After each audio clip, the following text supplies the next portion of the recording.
그 먹고 사는 문제에 대해서 사실 이야기를 하는 자리라서 좀 사실 부담스러워요. 그리고 좀 무거운 이야기들이고. 그런데 이런 이야기들이 사실 어떨까, 이게 제가 뭐 사법연수원 강의를 많이 다녔습니다만은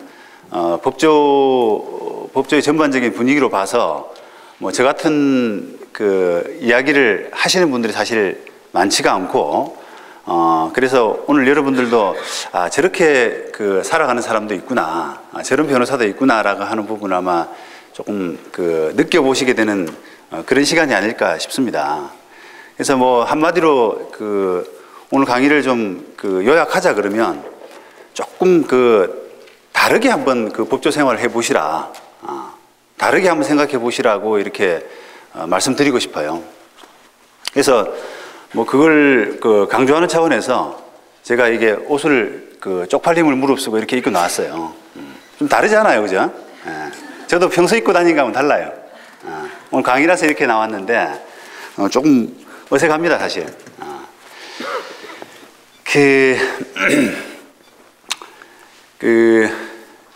여러분들이 일단 지금 변호사로서는 이제 우리 기존의 변호사 하고 있는 사람에 비하면 당연히 이제 후발주자고, 처음 시작하는 입장이고 하기 때문에, 똑같은 방식으로 경쟁을 해서는 절대 이길 수가 없어요. 그거는, 불변의 진리입니다. 똑같은 방식으로 해서는 이길 수가 없어요. 사람이 아무리 달리기를 잘 하더라도, 물론 아주 볼트 같은 그런 특별한 사람이 모르지만은 대부분의 사람이 만약에 달리기를 한다 생각해 보십시오. 이미 한참 전에 뛰어가 있는 사람이 있는데 그걸 출발선을 한참 늦게 뛰어가 가지고 언제 그 사람을 따라잡겠습니까? 그잖아요. 같이 뛰어가 가지고는 절대 안 된단 말이에요, 경쟁이.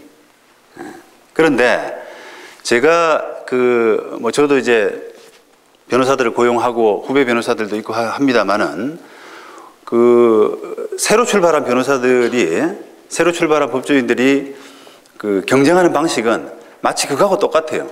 기존의 달리기 방식을 그냥 뒤쫓아가서 그대로 뛰어가는 방식하고 똑같단 말입니다. 근데 그래가지고는 안 된다는 거죠.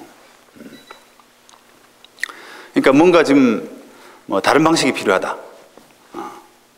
뭐 이렇게 제가 이런 이야기를 할 때 임진왜란 이런 이야기를 많이 이제 비유를 많이 드는데 그때 이제 만약에 칼로 하는 전쟁을 한번 생각해 보십시오. 만약 칼싸움을 할 때 그거 10년 배운 사람하고 이제 1년 배운 사람하고 당연히 싸움을 하게 되면은 10년 배운 사람을 대체로 이길 수가 없죠. 그게 지금 법조 선배와 어떤 후배의 차이거든요. 법조 선배들은 굉장히 경험도 여러분들보다는 많을 거고 또 고객들도 많아요. 고객들도 많아요. 그러니까 여러분들이 선배들이 해온 그 방식을 그대로 방식을 이어가서 변호사 생활을 하게 되면은 굉장히 무리를 해야 돼요. 기존 변호사의 어떤 방식이라고 하는 부분들이 뭐 아주 전통적인 방식이지 않습니까? 고객을 그냥 입소문으로 만나려고 하고, 주변에 아름아름으로 하고, 그 다음에 골프 치고 술 먹고, 그죠? 그런 방식이었지 않습니까? 그래서 그런 걸 하나하나 통해서 이제 고객들을 확대하고 사건 경험 한 건 한 건으로 접근하고 이렇게 되죠. 그 방식은 선배들이 해왔던 방식하고 똑같고 그런 방식으로 해가지고는 결국은 이게 경쟁에서 이길 수 있는 가능성이 아주 적단 말입니다.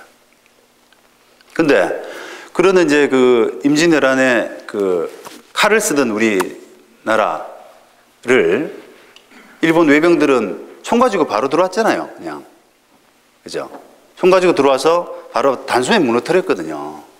그거는 칼을 연습할 수 있는 10년이라는 기간이 필요가 없어요. 그냥 쏘면 되는 거예요, 방아쇠만 당기면. 그죠? 근데 그걸 몰랐기 때문에 싸움이라는 경쟁에서 사실은 우리가 패했던 거죠. 그래서 어떻게 보면은 그런 이제 우리가 법조 생활을 하면서 어떤 방식으로 변호사 생활을 하느냐 하는 부분이 굉장히 중요한 부분이다. 저는 그렇게 생각을 합니다. 그래서 오늘 뭐 조금 아무래도 여러분들 먹고 사는 문제고 또 그 법조 전문직이고 하다 보니까 그렇게 가벼운 이야기는 아니겠습니다만은 여러분들이 그동안에 생각했던 부분들, 나름대로 다 생각들이 다르시겠습니다만은 생각했던 부분들하고는 조금 다른 이야기가 여러 면에서 되지 않을까 싶습니다. 한번 잘 경청해 주시기 바랍니다.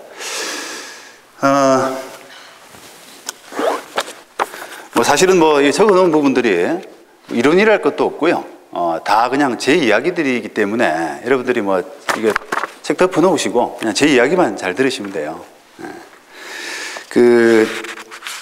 아까 우리 교수님 소개해 주신 것처럼 저는 그냥 대외적으로는 부동산을 전문으로 하는 변호사다 이런 쪽으로 좀 많이 알려져 있습니다.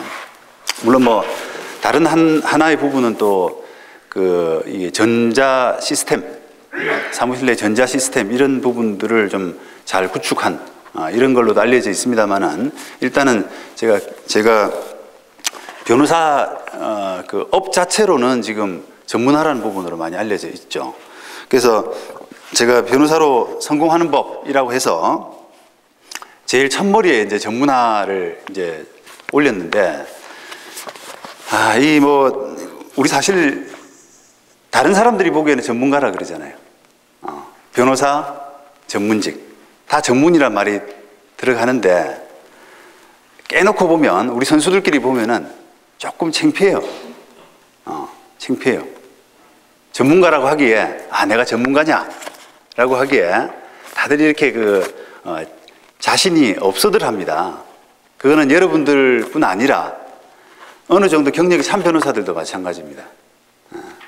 그러니까 여러분들이 지금 배워온 우리 교육 시스템에서 배워온 그 부분들이 한참 기간은 공부도 많이 하고 시간을 많이 썼습니다만은 어쨌든 굉장히 얕은 부분에 법률 지식의 얕은 부분을 살짝씩 다 이렇게 건드려 왔던 것들이죠. 그런데 그게 실무에 나가서도 별반 대부분 다를 게 없어요. 별반. 왜냐하면은 다 그냥 자기 전문들이 없으니까 그냥 되는 대로 사건을 다 하기 때문에 그래요. 그러면 1년 된 사람의 숙련도, 2년 된 사람의 숙련도라고 하는 것은 또 10년 된 사람의 숙련도라고 하는 것은 사실은 어떤 전문 분야만을 놓고 보게 되면은 크게 차이는 없다고 저는 생각을 합니다. 왜냐하면은 어떤 특정한 분야를 수련을 한 것이 아니라 다 그냥 10년 동안, 5년 동안에 처리한 사건들을 보면은 그냥 특색 없는 사건들의 다수라는 거죠. 그런 사건들을 여러 가지 처리하게 되면은 그냥 민사소송 절차 전반에 대해서만 익숙해지는 거예요. 그래서 대부분 다 경력이 찬 변호사들도 내가 무슨 전문이냐. 전문 없어. 다 해. 다 그런 말씀들 많이 하시거든요. 그래서 이제 나름대로 전문 분야를 찾기 위해서 이제 로펌들을 많이 찾아가고, 안정적인 그런 것들 떠나서 전문적인 영역을 개척할 수 있고 훈련을 받을 수 있고 하기 때문에 로펌을 많이 찾아가는 겁니다. 그런데 로펌들도 사실은 좀 미흡하다라고 봐요. 제 기준에서는. 여기서도 이제 전문화라는 것이 정말 이렇게 뼈를 깎는, 정말 우리 사무실을, 우리 로펌을 어떤 분야를 전문화 시켜야겠다라고 하는 뼈를 깎는 고통이 저는 없다라고 보는 거죠. 그래서 사건들을 대충 수임을 하고, 안 그래도 수임하기도 힘든데, 이거 가리고 말고 할 게 어디 있냐. 그러면서 대충 수임을 하고 또 그 사건들마저도 분배를 할 때 뭐 개인사 변호사의 자기가 다 처리하죠. 그러니까 그 전문가로서 이렇게 훈련될 만한 그런 상황이 안 되는데 로펌들마저도 그런 사건들을 수임해가지고 그나마 적절한 변호사한테 가면 되는데 그 사건 분배가 제대로 안 되는 거예요. 현재 실정이 그렇습니다. 그냥 자기 이해관계에 맞는 대로 사건이 분배가 되는 거죠.